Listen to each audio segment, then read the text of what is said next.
Ne me paraît pas nécessaire de rappeler que toute l'histoire d'Israël a été gouvernée par cette vérité qu'est la vision. Cette vérité qu'est la vision qui donne son vrai sens à la vie. Vous le savez très bien, quand Israël était dans sa bonne position, tout le peuple était centré et se définissait par rapport à un seul objet.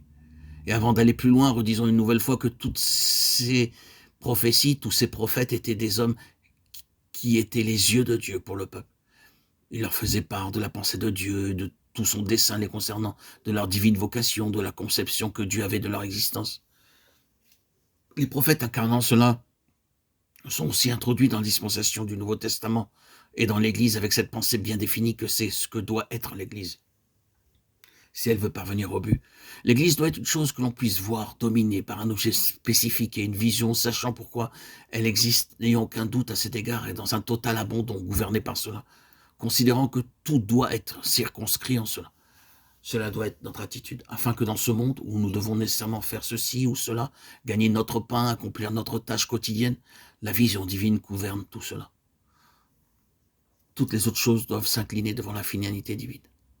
C'est la raison pour laquelle les prophètes occupent une telle place dans cette nouvelle dispensation. Nous ne pouvons pas le voir maintenant en détail dans la parole, mais cela nous serait d'un grand secours de parcourir le Nouveau Testament et de voir que les prophètes sont introduits et interviennent dans les domaines les plus variés de la vie de l'Église. C'est très significatif. Les prophètes gouvernent notre dispensation de cette manière, cette vision. La vision était la cohésion et la force d'Israël. Quand la vision leur était clairement présentée, quand leurs yeux étaient ouverts et qu'ils la voyaient lorsqu'ils étaient en droite ligne avec le dessein de Dieu, quand ils étaient gouvernés par cette finalité qui avait été l'objet de leur appel divin, ils formaient un seul peuple constitué par la vision. Ils avaient un seul œil. Cette petite phrase, si ton œil est en bon état, Matthieu 6, 22, a une signification plus grande que celle que nous pouvons lui donner. Un seul œil est facteur d'unité concernant toute notre vie et notre conduite. Il unifiera notre manière d'agir. Si vous êtes un homme ou une femme gouverné par une seule pensée, tout sera soumis à cela. Sur le plan naturel, ce n'est pas toujours une bonne chose, mais dans ce cas précis, elle l'est.